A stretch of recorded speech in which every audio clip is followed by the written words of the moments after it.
এখন আসো আমরা সেট ও ফাংশনের অঙ্কগুলোর সাজেশন ভিত্তিক এমসিকিউগুলো দেখে ফেলি। প্রথমেই দেখো এখানে দেয়া আছে কি একটা সেটটিকে তালিকা পদ্ধতিতে প্রকাশ করতে বলছে। তাহলে এক্স ইকাল টু কত? এক্স হচ্ছে 12 এর মৌলিক গুণনীয়ক। তাহলে 12 এর মৌলিক গুণনীয়ক কে কে আছে? তাহলে প্রথমে যদি 2 দ্বারা মৌলিক সংখ্যা কোন কোন মৌলিক সংখ্যা দ্বারা 12কে ভাগ করা যায় সেটা বের করবা। তাহলে 2 দ্বারা ভাগ করলে 6, আবার 2 দ্বারা ভাগ করলে কত? 3। আর কি কোনো মৌলিক সংখ্যা দিয়ে ভাগ করা যায়? তাহলে 12 এর মৌলিক গুণনীয়ক কে কে? 2 আর 3। কত? 2 দুইবার আছে, দুইবার নেওয়া লাগবে? একবার নিলে কি সে চলে যায়? তাহলে কি 2 আর 3 হবে কি তোমার কাঙ্ক্ষিত অ্যান্সার। কথা বুঝছো কিনা? তারপরে যদি যাও এ ইজিক্যাল টু দেয়া আছে, এটা তোমাকে এটার এ সেটের উপাদান কোনটি সেটা বের করতে বলছে। এগুলো অপশন টেস্টের মাধ্যমে করবা। এখানে বলছে এক্স বিলংস টু কি এন। এন মানে কি? Natural number. সকল ধনাত্মক অখণ্ড সংখ্যাকে কি বলি আমরা? ন্যাচারাল নাম্বার বা স্বাভাবিক সংখ্যা বলি না? 1 2 3 4 এরা সবাই কি ন্যাচারাল নাম্বার। এখন কারদেরকে নেওয়া যাবে? এই দুইটা কন্ডিশনকে যারা স্যাটিসফাইড করে তারা, যার বর্গ 8-এর থেকে বড় এবং যার ঘন 30-এর থেকে ছোট সেই হবে এই সেটের উপাদান।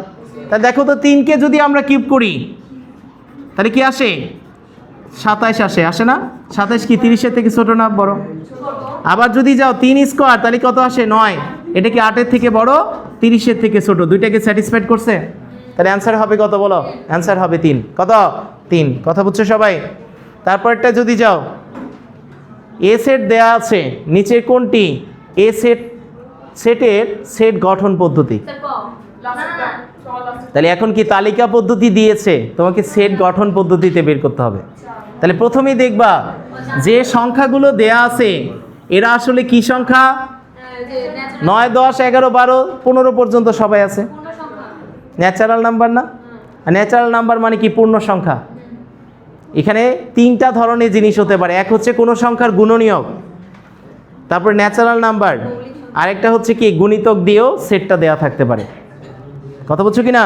তাহলে যে সেটের এখানে সম্পর্কটা পেলা কি 9-এর থেকে বড় ইয়া 9-এর সমান অথবা বড়, 15-এর থেকে কি ছোট অথবা সমান, তাহলে কোনটা হবে? এটা কি নেওয়া যাবে? 15 থেকে আসে না, এখানে উপাদান আসে।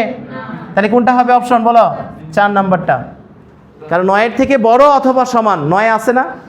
তাহলে অলওয়েজ এরকম সেট যদি দিয়ে দেয় তাহলে মনে রাখবা সবচেয়ে ছোটটার থেকে কি হবে? বড় অথবা সমান এক্স, আর সবচেয়ে বড়টার থেকে কি ছোট অথবা সমান।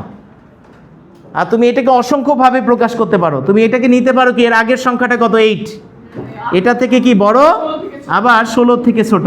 এরকম অসংখ্যভাবে কিন্তু একই জিনিসকে প্রকাশ করা যায়। তুমি দেখবা অপশনে কি দেয়া আছে। বুঝছো? ক্লিয়ার কিনা? আমি যদি পরের প্রশ্নে যাই, আব্বু সকল স্বাভাবিক সংখ্যার সেট একটি কি সসীম সেট না অসীম সেট? অসীম সেট।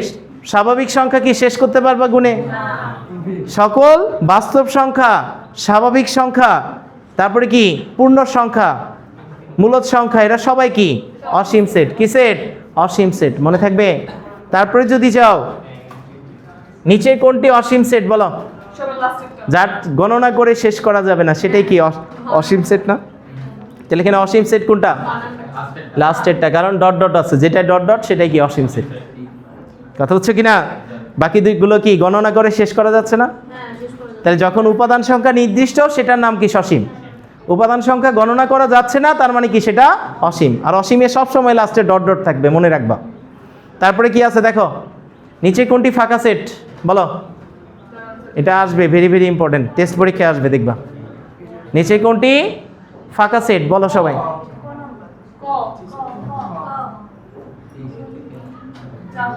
তাহলে ক নাম্বারে বলছি কি বলো?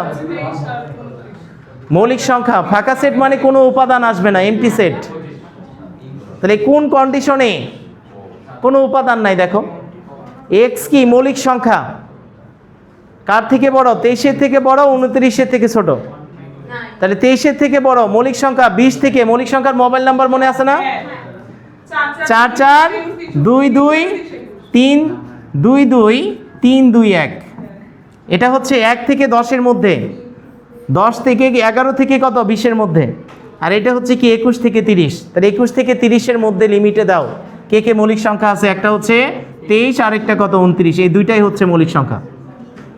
তাহলে যদি এখানে দিত যে এই দুইটার সমান অথবা ছোট, তাহলে কি 23 আর 29 নিতে পারতাম, কিন্তু এখানে কি দেয়া আছে, জাস্ট বড় আর ছোট দেয়া আছে না, এক্স এর মান 23-এর থেকে বড়, 29-এর থেকে ছোট। তার মানে এর মাঝে কি কোনো মৌলিক সংখ্যা আছে?